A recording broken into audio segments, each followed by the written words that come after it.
Welcome to another episode of the Three Guys Analyze podcast. I'm your host, Matt. Joining us today, as always, our good friends Tony and Rick. Tony, how are you doing this December day? Fantastic. Ricky, how are we doing over on your end? Fantastic. Great. I'm happy that we're all succinct in our opinions of our own standing here. All right, let's get right down to it. We're coming up on the end of the college football season. Don't know what we're going to do after that, but while it's here, let's cherish it. And let's start off with the big game, at least maybe for us in our neck of the woods. This past weekend was Ohio State, Michigan. Ohio State with another dominating victory, claiming their 8th straight win over the Wolverines, 56-27. Big game, and big-time players stepped up in this one. Fields, Dobbins, maybe not Chase Young, but Ohio State stood tall and came out on top in the end. Tony, what's your instant takeaway after you watch this game last Saturday? You look at the Ohio State offense, and you have J.K. Dobbins rolling. You have Justin Fields rolling, and those wide receivers, they're definitely NFL talent for sure. That defense, what was interesting was for much of that first half, there was a lot of angst because Michigan was able to throw the ball pretty successfully in the first half. But if you notice during the game, they actually were playing a 4-4 defensively, Ohio State was.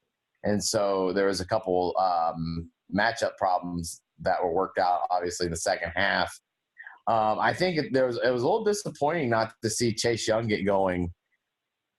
Chase Young, he was a Heisman finalist, and he definitely needed some stats to get himself back up into the race, and he just kind of was a no-show. Yeah, I think he had a couple tackles, but definitely not the performance I was expecting from him. An interesting stat, we've actually scored more against Michigan in the past 2 seasons than we have on Rutgers, and I thought that was a very interesting stat just to see where this rivalry has come and just how Jim Harbaugh has not put it together yet. Yeah, it's they thought Harbaugh was going to be the savior, and so far he's done worse than what Lloyd Carr has. So and Lloyd Carr kind of went out on maybe a sourish note there in Michigan. Ricky, what's your takeaway from the result of the Ohio State Michigan game? Thank God that Justin Fields is not injured. That's my primary takeaway. Scary moment there. I think that was the third quarter that happened. He got his knee rolled up on. But no, I thought that the final score was a little bit the gap was larger than the game actually played. I thought Michigan had some unfortunate circumstances, some unfortunate bounces go against them. I mean, don't get me wrong, Ohio State was the better team, and I think that they are head and shoulders better than Michigan. But I will say Michigan impressed me in that they are better than I gave them credit for earlier in the year, and that I think they're better than I even gave them credit for coming into this game. I mean, the first half, a couple plays, you look at it, could have went way differently, and who knows what the outcome could have been. That J.K. Dobbins run where he fumbled the ball and it bounced right back into his arms, and he turned it into a 35 or 40-yard gain.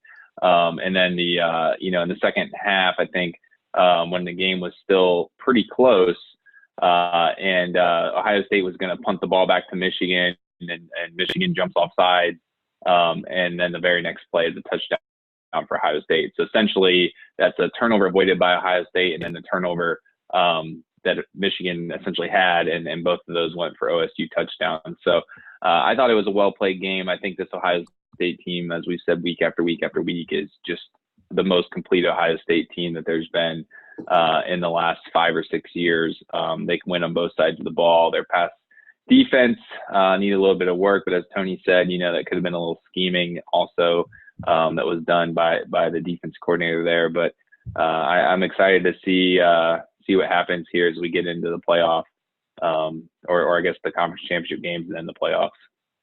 Yeah, that in the first half it was a little bit touch and go. Their pass defense was a bit unsettled, but I guess once And they kind of went into this in the second half. The starter, Sean Wade, was out. He could have played. They held him out, and that was a big deal. They had Pete Werner in coverage a lot, and he's not super good at that from what I've watched so far this year. He's more of a in-the-box safety, and they were kind of toying with him a little bit with their tight end.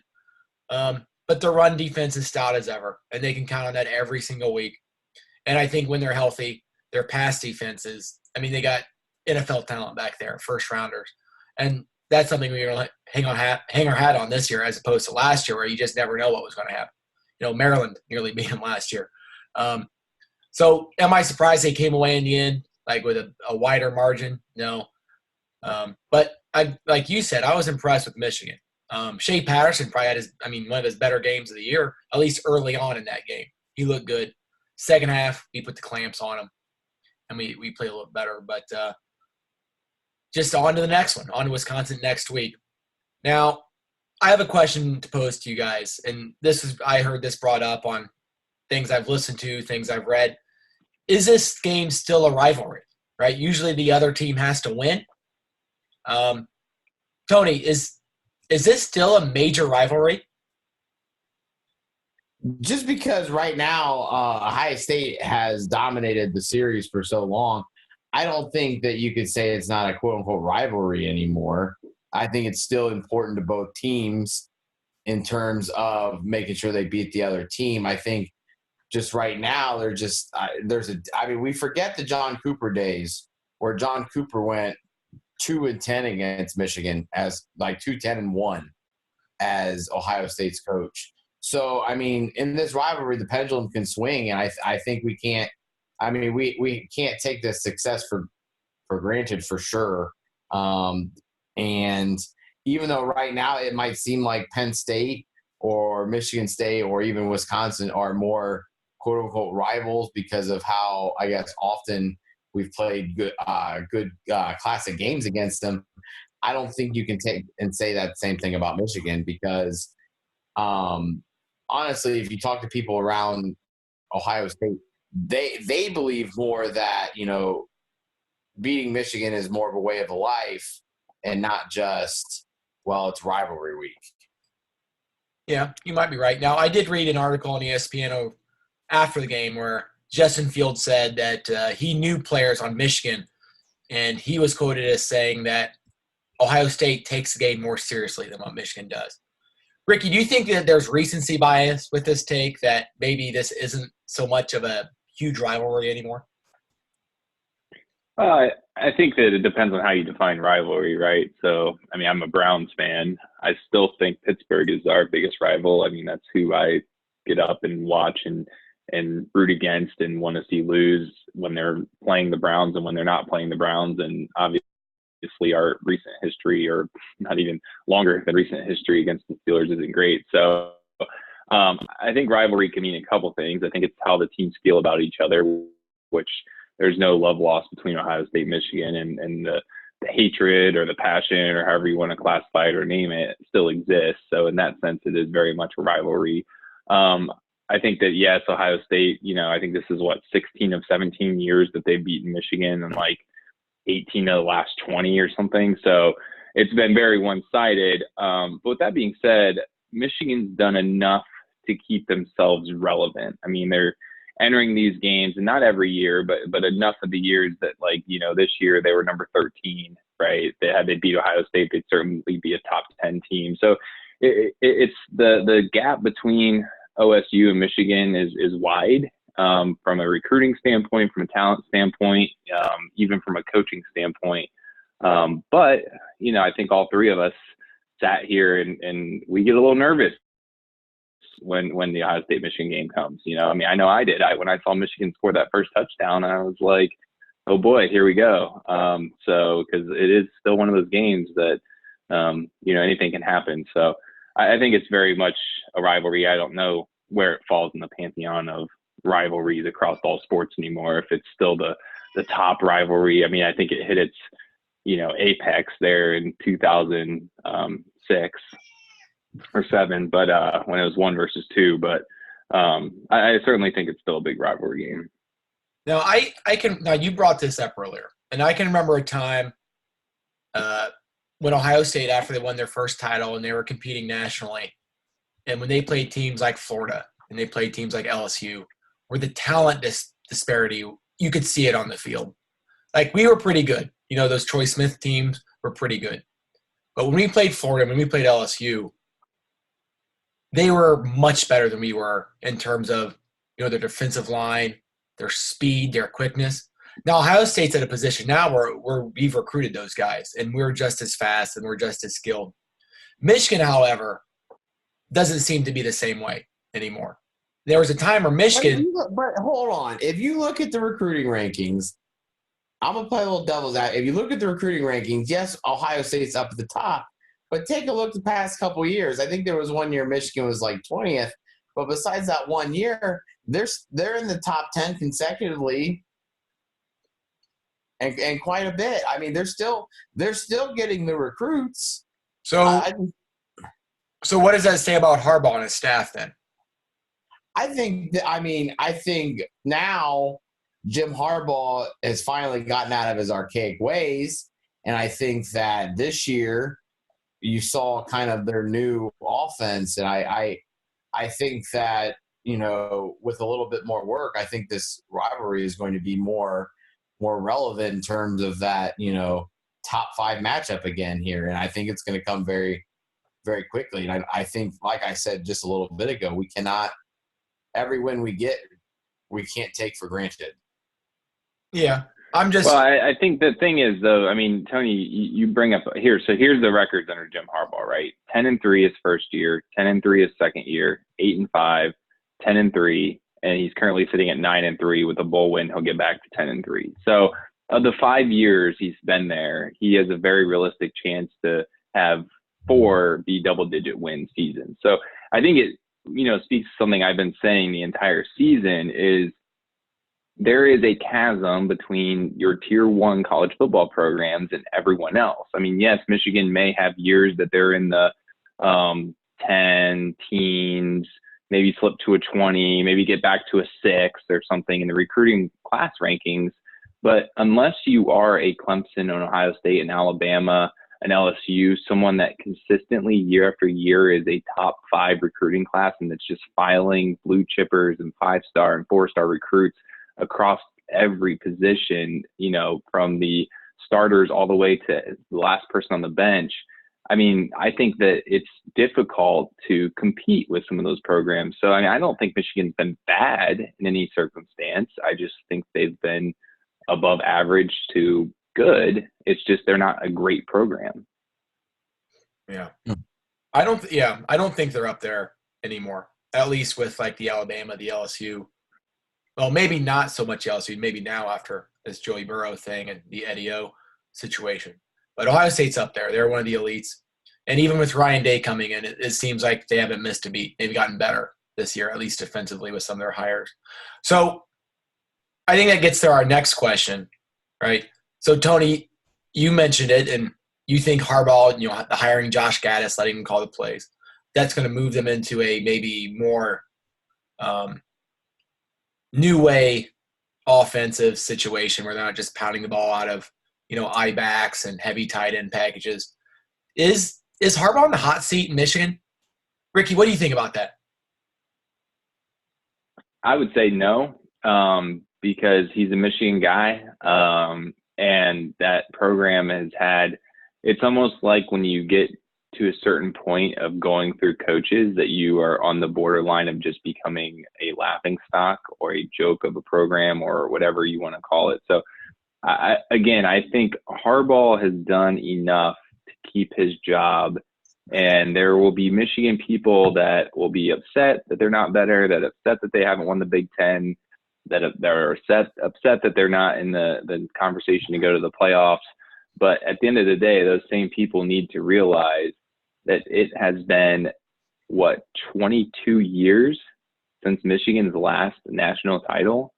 I mean, even Lloyd Carr, if you go look at his run at Michigan, it wasn't like he was producing national title contending teams year after year. I think there was somehow, in whatever, I would say my lifetime, right, 30 years is enough of a sample size, that there is a difference between Michigan and Ohio State. And Michigan is just not a perennial title contender. They'll have a year like 1997 where they can do it and they can win and they get the talent, but they're just not one of those programs that is going to be consistently great at football. And I think smart people about Michigan know that and can appreciate what Jim Harbaugh does. I mean, the average fan, maybe not so much, but to answer your question, no, I don't think he's on the hot seat. All right, I would do a little average fan here. So John Cooper, I mean, if you just look at the numbers, he was a really good coach at Ohio State. But what do you remember him for? He couldn't beat Michigan, so he wasn't a success, right? But Jim Tressel, he beat Michigan, right? So if the average fan looks at Michigan, they might think then, Harbaugh wasn't successful. Tony, what do you think about that? There's going to be that vocal minority that say that, but I look at, yes, Jim Harbaugh has been there for 5 years now, but look at the mess that he inherited all the way back to when Lloyd Carr left after that 1-2 showdown. That showdown was in 2006. And Lloyd Carr stepped down in 2008-ish? I mean, after, when Rich Rod, Lloyd Carr gave Rich Rod a complete mess, and Rich Rod made it even worse, and then Brady Hoke just kind of played status quo. So the mess Jim Harbaugh even inherited, going all the way back to Lloyd Carr, is remarkable. And, to have to go through, and I think there needed to be sort of like a program cleansing. And like I said, I'm not trying to say like I'm a Michigan supporter. I'm just thinking if the Michigan man can't win at Michigan, no one else will. Yeah, I think you're right. I mean, he's been a successful coach. He's gotten that program back into the top 20, top 10. And we'll see what the future has going forward. This first matchup with Ryan Day did not go so well for him, and a lot of people thought maybe coming into this season he might maybe have the advantage there. So let's get back to Ohio State. So they ended the game in a dominating way. Justin Fields was 14 of 25 with 4 touchdowns. J.K. Dobbins had 31 carries for 211 yards and 4 touchdowns. We mentioned earlier Chase Young was kind of held without a sack, but he still leads the FBS in sacks, 16 and a half, I believe, right? Set an Ohio State record. I think we've mentioned before how this is a really talented team. I'll start with you, Ricky. Who are you most impressed by from Ohio State on Saturday? I got to say J.K. Dobbins. I think his performance, his stability, his and ability, along with just the stamina. I mean, 31 carries. I think he had, 34 or 36 the week before that. So, you're talking about a guy who's carried the ball almost 70 times over the last 2 weeks, and he just is one of those runners that you can use the old cliche that he's getting stronger as the game goes on, but it's true. So he really impressed me, and that's an obvious choice. I would say, maybe a less obvious choice, Chris Olave he reminds me, not comparing him to Michael Thomas, but it was like, if you looked at our offense in 2014, right? And then you looked at and I'm talking the end of the year offense 2014, when we were just, Zeke was just gashing defenses and everyone was spread out. And then you looked at in 2015, still a really talented Ohio State team, but our offense was man, this doesn't look the same. The running lanes aren't there. We're not quite getting the push. It seems like everyone's a lot closer and tighter to the line of scrimmage. And you look at the difference. One of the main ones, Michael Thomas went to the draft, right? He graduated. He went to the draft. He wasn't on the team anymore. And we lost one of our main best receivers that was also stretching the field from a deep guard perspective. So I thought Chris Olave, for what he does to our passing game, for the threat that he is to take a ball, 50, 60, 70 yards to the house on some of these long passes, I think is really, really beneficial to a lot of Ohio State's offensive success. Yeah, Dobbins he was a man in that game. 2 straight weeks where he's gotten the touches. And I felt the last couple of years he kind of disappeared in that offense with Mike Weber being there.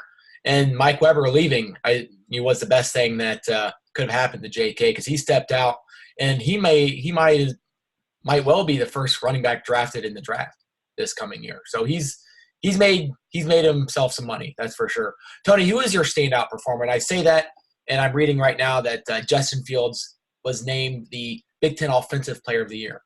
So take that for what it is. Tony, who are you impressed by in Saturday's game? I mean, don't get me wrong. I am definitely impressed with Justin Fields. I think to come back after tweaking his knee and then coming back and, scrambling around, and then after scrambling around through, a hell of a touchdown pass, I think he definitely played well. I think J.K. Dobbins is definitely, in my opinion, the better of the two Heisman candidates. Unfortunately, the Heisman Trophy is more about quarterbacks, so J.K. Dobbins wasn't getting as much respect. And to be honest, in the Big Ten, they give more respect to Jonathan Taylor, Wisconsin, than they do J.K. Dobbins.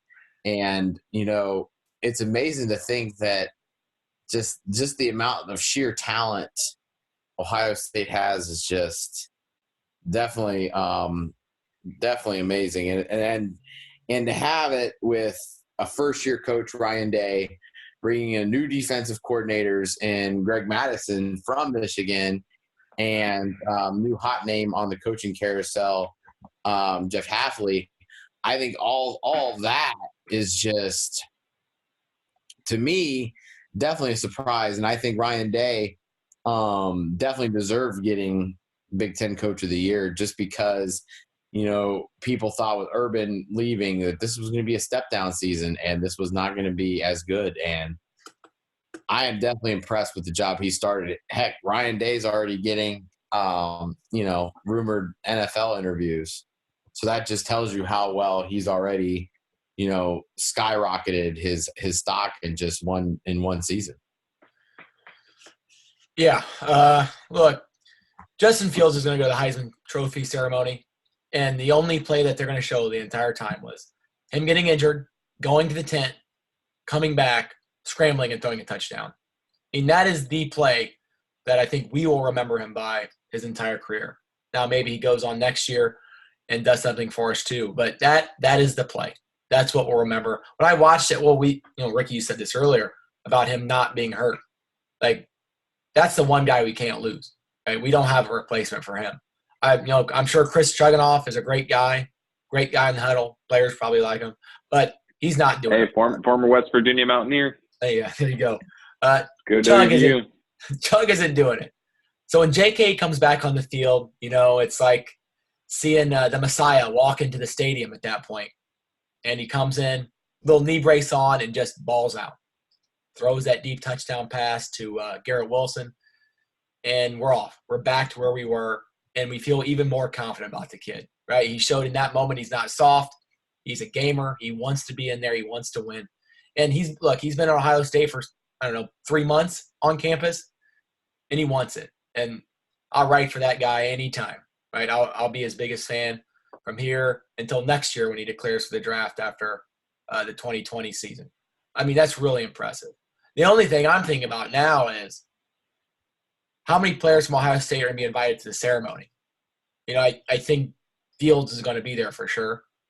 Is Chase Young going to be there? I mean, I think everyone still believes he's going to be the number one player drafted. He's the best maybe player in college. Does J.K. Dobbins get some love? I know you got Jonathan Taylor, you got Chuba from Oklahoma State. Tony, how many players do you think Ohio State's going to have go to the ceremony? I would love to see at the Heisman Trophy ceremony, I would love to see Joe Burrow and the 3 Buckeyes. I think looking at that, I guess if you really wanted to, you could throw in a 5th with Jalen Hurts. But I think that would be great, seeing Joe Burrow, a former Buckeye nonetheless, with 3 other Buckeyes up there. I think that's a testament, actually, to how well Ohio State has been on the recruiting trail. Yeah, very successful. That'd be something. Former Buckeye and more Buckeyes. Ricky, how many Buckeyes do you think will be there? And if not, who do you think is going to be at that ceremony? I think there'll be 2 Buckeyes. invited because I just don't see them doing 3. I just don't see it happening. I think it'll definitely be Justin Fields. And then honestly, I think I would choose Chris Young over J.K. Dobbins. And I think that's – or Chase Young, sorry. I think that's a testament to – I thought he actually played better Saturday than what Tony gave him credit for. I think he affected the game, especially in the second half. I mean, I know he didn't get the stats, but looking at quarterback hurries, and he was in the backfield quite a bit, giving Shea Patterson all sorts of hell back there. Stats. Need numbers. Well, so here's my conspiracy theory on this is it's going to be a little bit of a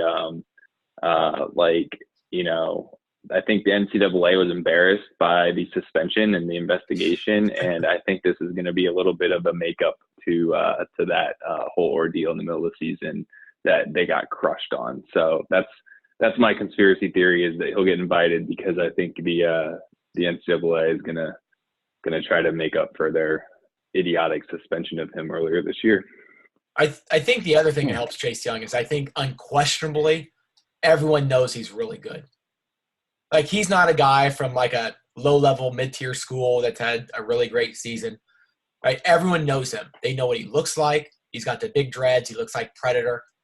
And he's really good. And I think that helps his cachet a little bit. It's like, well, he had kind of a down game against Michigan, but you can game plan and take a defensive player out of the game, right? If it's a cornerback, you can just not throw to him, right? If it's defensive end, you can double him. You can put a tight end on him and just run the other way. And I think people hopefully are aware of that. It's not like a quarterback who's going to touch the ball on every play. It's not like a running back you can give carries to, right? This is the guy that you can literally take out of a ball game if you want to.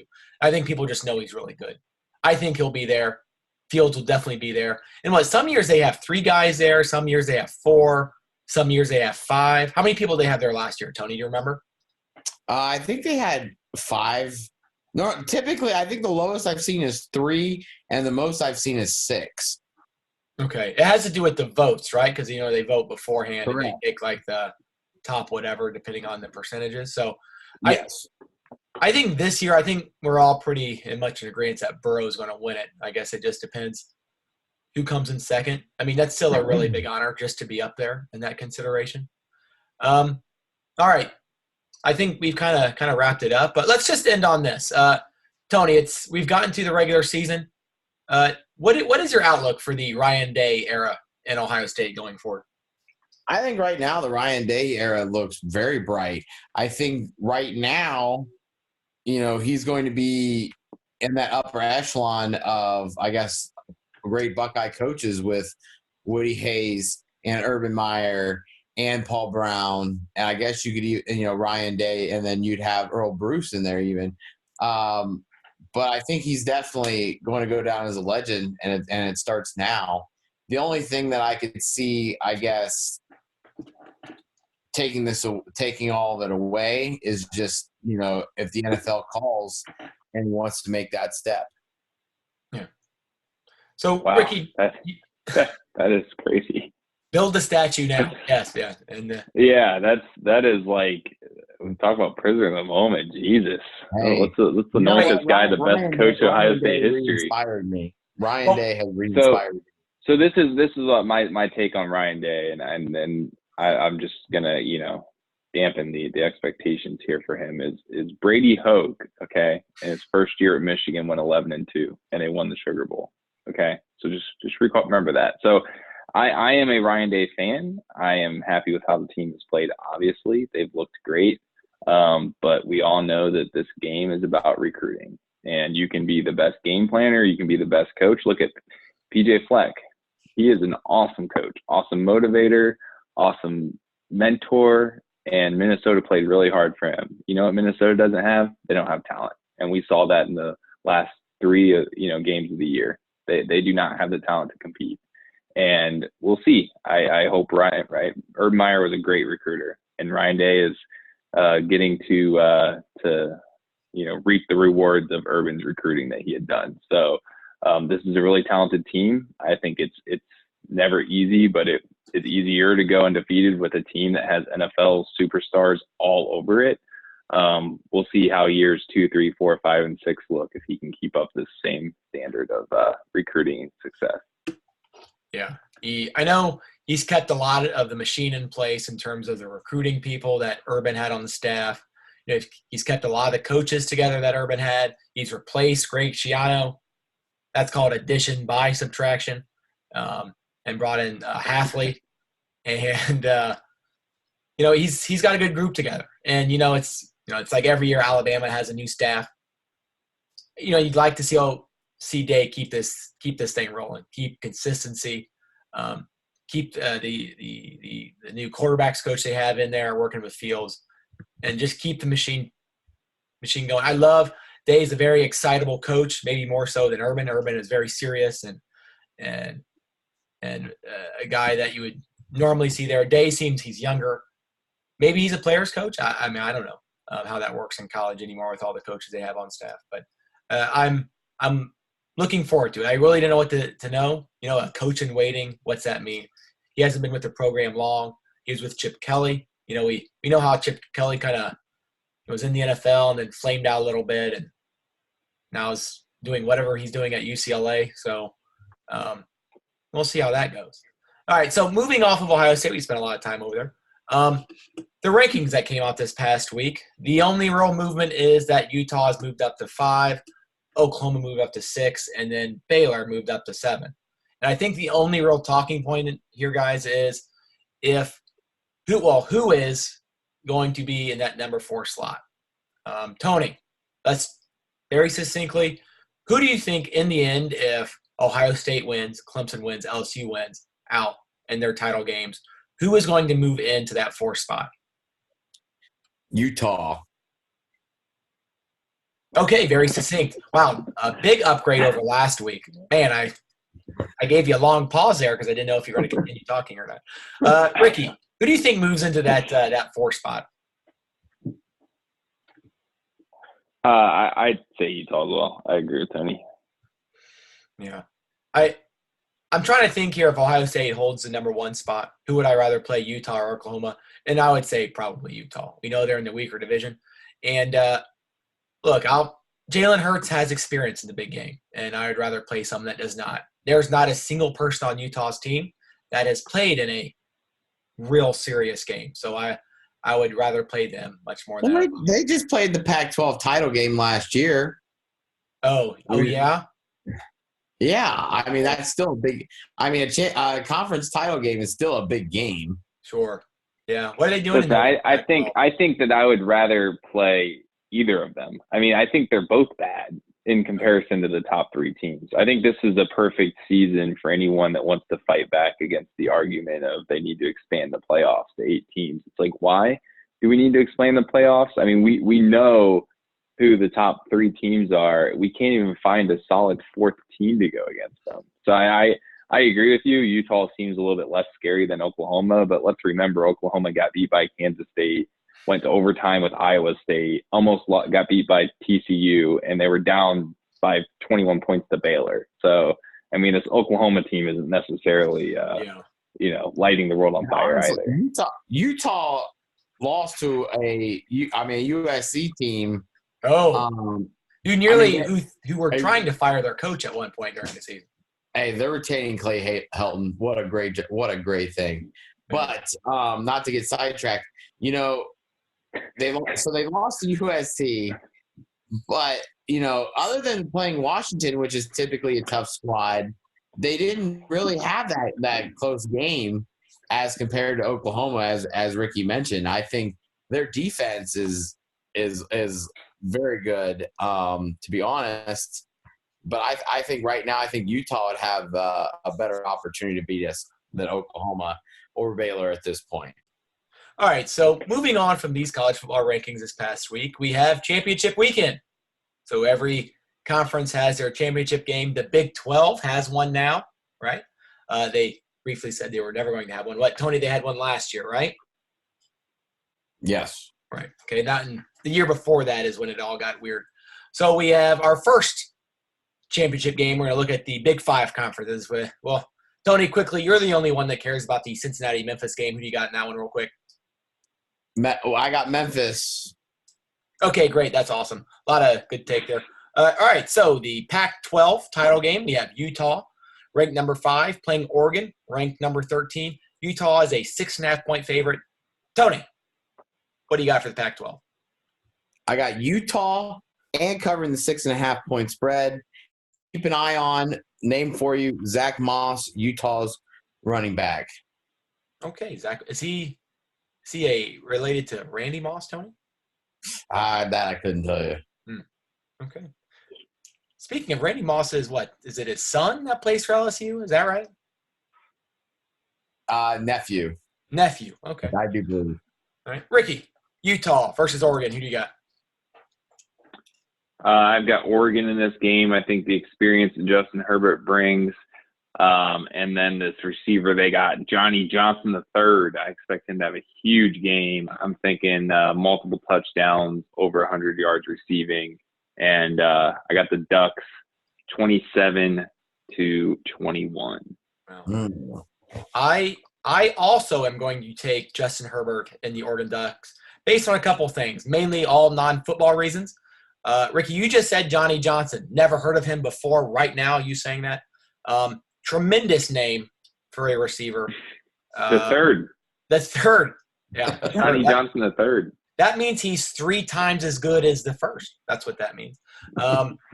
And they have a tremendous mascot. The Duck. I would say in the top 10 of college mascots.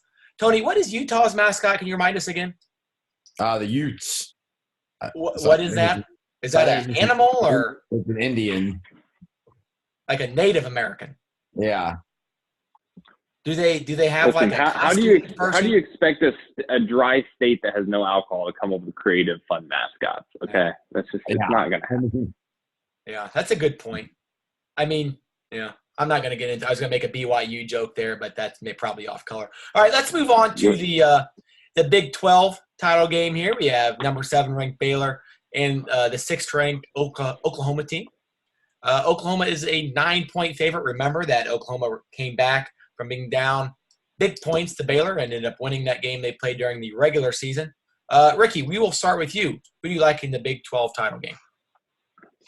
So I actually did watch the entire Oklahoma State game. Bedlam. And I was actually fairly – yeah, it was bedlam. Yeah, I was fairly impressed with what I saw from Oklahoma. I still don't think they're great, but they were a good team. I think they'll beat Baylor. I think they crushed Baylor's spirit and stole their soul last time they played, and they're gonna roll. I've got Oklahoma by 2 touchdowns. Yeah, that was a tough one for Matt Rule. Tony, what do you got here for Baylor, Oklahoma? I like Oklahoma to cover the 8.5-point spread, somewhere around Oklahoma 38-27. Okay, yeah. I think Oklahoma dominates in this one, mainly based because Lincoln Riley's going to get off the bus. He's going to see the weird vest-type Spock, I don't know, whatever Matt Rule wears on the sideline. He's going to look at it. The team's going to look at it and laugh, and Baylor's going to be very embarrassed that their head coach looks like he's about to serve lunch in a cafeteria setting. Oklahoma wins easily in this game, and they might play in the college football playoff. We never know. SEC title game. We got LSU, number 2, versus Georgia, number 4. LSU only a 7-point favorite in this game, so pretty close, only a touchdown. Tony, we'll start with you. Who do you like in the SEC title game? Okay, so this is a game of, the unstoppable offense versus that impenetrable defense. LSU's coming in scoring almost 49 points a game. Georgia giving up 10 a game. But I think LSU covers the 7-point spread here, 28-17. Oh, a close one for the offensively challenged Georgia Bulldogs. Ricky, what do you got in this one? So I think LSU will win. I'm going to root hard for Georgia for 2 reasons. One, not to toot my own horn, but about 6 weeks ago on this podcast, I had predicted 2 SEC schools would make it and that Georgia would win the SEC title and make it, and then the runner-up would also make the playoffs, which is a very realistic possibility if that happens. Second reason I'm rooting for Georgia is I love to see chaos anytime that the college football playoffs are involved. And I want to really see what I think we know it would happen. LSU would make it as a 4 seed, which actually now that I'm saying this, maybe that would be the worst case scenario for Ohio State. So I'm flipping my rooting and going back to rooting for LSU because I don't think the Buckeyes want to have to see LSU in the first game. Yeah, I am going to take LSU. I think they're going to win handedly. I still not super high on Georgia. Maybe it's just their offense is not super great. Number 2, why I want to see LSU win, so we can get the post game with Ed Orgeron. He may have the best speaking voice in all of sports. That deep Bayou Cajun accent that he has is truly magical. You don't really know what he's saying. Does he always look like he's like 2 seconds away from a heart attack every time I see him speak? Yeah. Like he's very like veins are popping. He's like very red. He's very just like looks man. like he looks like he's about to just like start foaming at the mouth and keel over every time he's on television. Yeah, he reminds me. Much respect for Coach O. Yeah, he kind of reminds me of what the generic mold for like a midget football coach looks like. Big fat guy, probably wasn't a successful athlete, so he's coaching like 8-year-olds. But I love the man. No, you're he's in too good a shape for that. That's Freddie Kitchens. Freddie Kitchens is the mold for a midget football coach. Yeah, where they have their coaching meetings at the local Buffalo Wild Wings. Yeah. So obviously, I think Joey Burrow is pretty good, and I thought it was really cool last week during senior night at LSU how his jersey, his nameplate on the back said Burrow with an OUX. I thought that was really cool. It's fun to do cool things like that, and I think we should do that more. Next, we have the ACC title game. I mean, why even play it? Is there a purpose to this game? I don't know. But the number 23 ranked Virginia Cavaliers are playing the number 3 ranked Clemson Fighting Daybos in this one. And Clemson, this should be a close one, is only favored by 28.5 points. Man, what a very competitive title game this is going to turn out to be. Ricky, we'll start with you. You think you're rooting for the Cavaliers here, aren't you? I am. That would be great. And I think it can happen because, as we've seen, Clemson struggles when playing in the state of North Carolina. And this game's being played in Charlotte. So a little bit of the inside there. If you're betting on this game, take the Cavaliers with the points because we all know from earlier in the year, Clemson cannot play in their big brother state up north. I like where your head's at here, looking at that. Tony, Clemson or Virginia? Yeah, I think Clemson wins this game. Virginia does have a halfway decent defense here, and I don't think they're going to let Trevor Lawrence and Travis Etienne and some of those good – Justin Ross, their good receiver. I don't think they're going to do whatever the heck they want as they've done in the previous couple weeks against some of that great ACC competition they play. I mean, it's still going to be a blowout, but Virginia will still cover the 28.5 point spread. Yeah. The fact that the ACC is where it is, I mean, I think Clemson has like the 85th ranked strength of schedule. That's ridiculous. I mean, this is a league that has like Florida State in it and Virginia Tech. Like when I was young, like those teams were like good. It's just with the Conference USA and the American Athletic Conference is better than the – this is just ridiculous. How a 28-point favorite in a title game? Are you kidding me? So probably Clemson here. I don't like the fact that Virginia has the same mascot as the Cleveland Cavaliers, so I like to root against them. And Clemson does play in Death Valley, which is pretty cool. I don't know why they call it that because that's actually a desert in Arizona, correct? Is that in Arizona, Ricky? You're a big geologist. Is that a – Death Valley, yeah, that's in Arizona. Okay. I thought it was in California, but okay. Is it? No, it's in Arizona. Okay, I must have failed that class. Listen, the listeners will fact check us and they can hit us up on Facebook. And so that's pretty cool. I also like how Clemson is now. Tony, correct me if I'm wrong, but they actually wear their uniforms to the game, and then they run down that hill with like the helmets and everything on. Is that right? I remember one time, like when they were doing a game on ABC, I think they even take like a lap around the stadium in a bus. Yeah, they're in the bus, fully padded and helmeted, and they Yes. get off the Dude, bus and run it down is that the hill. most intense pregame. They get in at their whatever their locker room in the stadium, which is down the hill. They get a police escort, and during a night game, what game you're talking about, Tony, was Jameis Winston's coming out party with Florida State. They're Yes. playing Florida State, and it's Taj Boyd, and they get a full police escort. The lights look great underneath the black sky. It's awesome. They release all the balloons as they run down. They touch Howard Rock at the very bottom.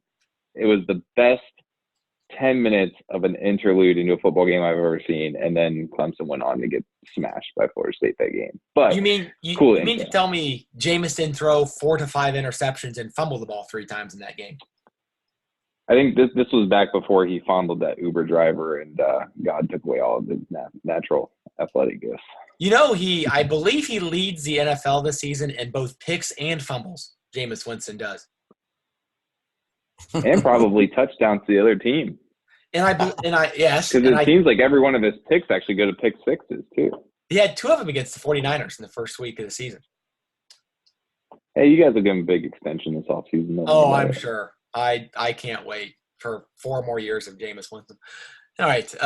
So, last game we'll talk about is the Big Ten title game. The Big Ten, who actually have 12 teams in it, but we're still going to call it the Big Ten. 14. Is it 14? Wow, I'm behind the times.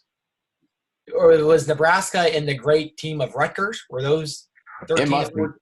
It must be getting late because the fact checking right now. Yeah.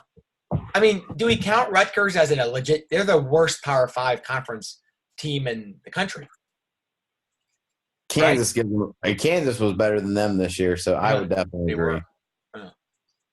Yeah, they're not good. I mean, they're getting higher than Greg Schiano. Ohio State and the Patriots couldn't get rid of him fast enough. Well, okay, so the number 1 ranked Ohio State will play Wisconsin again in the Big. Am I supposed to assume that Ohio State's the away team in this matchup? What? Should they not be considered to be the home team? The way ESPN has listed it, Ohio State versus Wisconsin, so I assume they're the home team, right? Yeah. So they're going to wear their reds? Yeah, I do believe they're a higher ranked team. Yeah, I mean, it doesn't matter, but isn't the second team that's listed always the home team, not the first team? Well, like if it's Ohio State versus Wisconsin, that's a good question because is the home team. I don't know. I've seen it on the Athletic as Ohio State versus Wisconsin as well. Yeah, I'm going through here. It's Baylor versus Oklahoma, which makes sense. It's Georgia versus LSU, which makes sense. And then it's Ohio State versus – that's it. Ohio State's being disrespected. We're going to beat them by 59 points. Wow, they are the underdog. Dave O'Sweeney thought no one wanted Clemson in the college football playoff, and they've only been ranked 3 the entire season. So they're really up against it too. So we got Ohio State rematch of a game they played earlier in the season. Looked really convincing. That was kind of their coming out party to show they were the real deal. They are a 16.5-point favorite over the Wisconsin Badgers.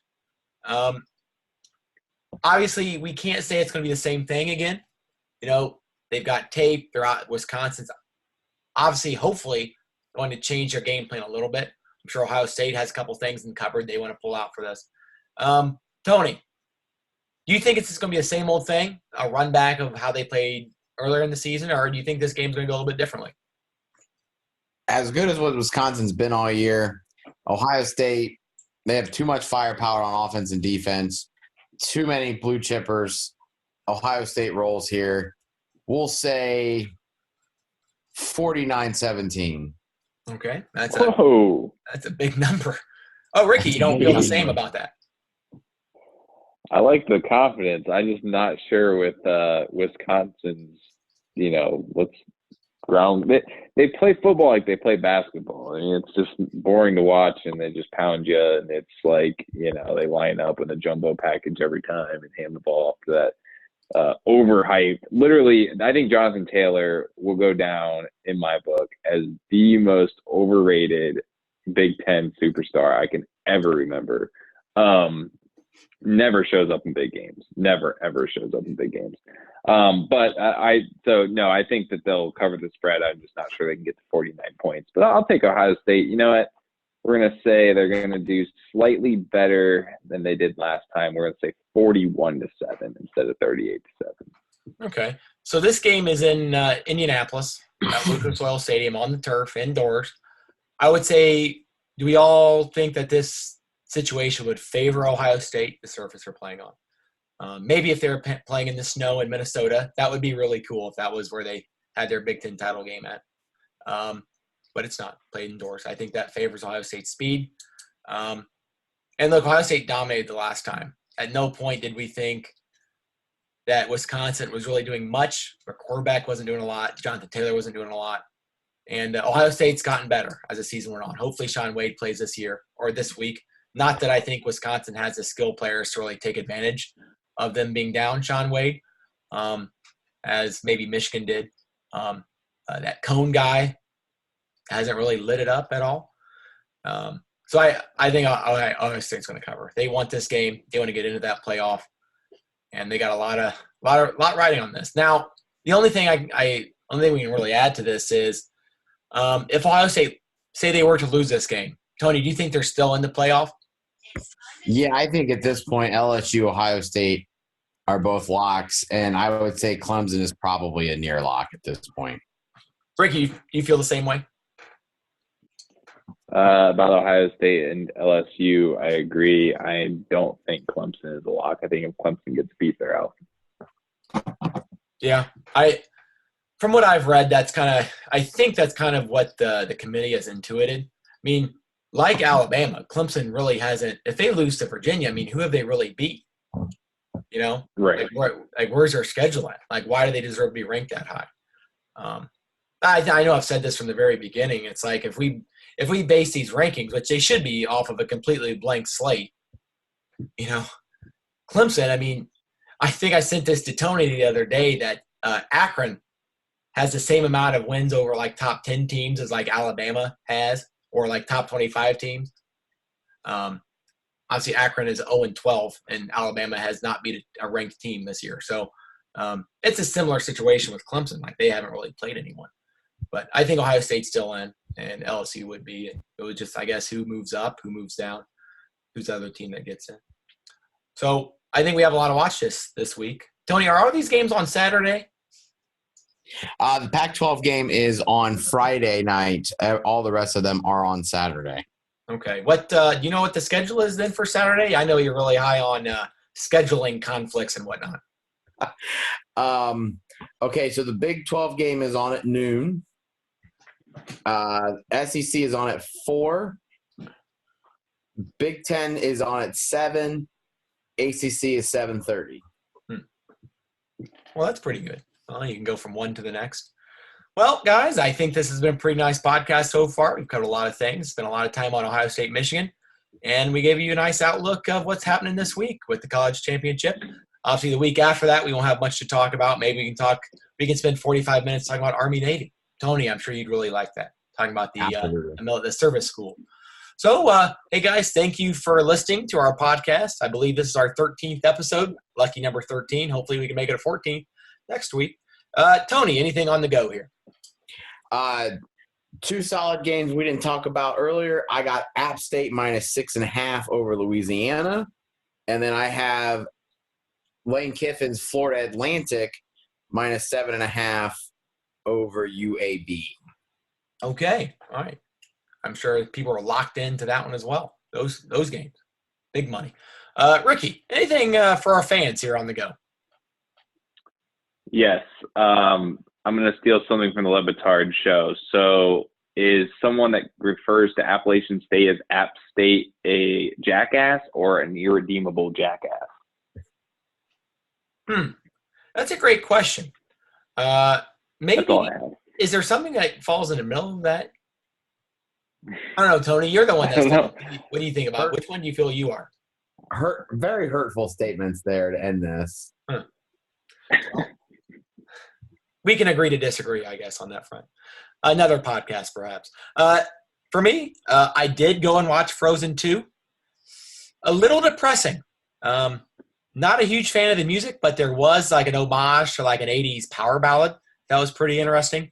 So, hey, check it out. Take the kids you don't have or you do have.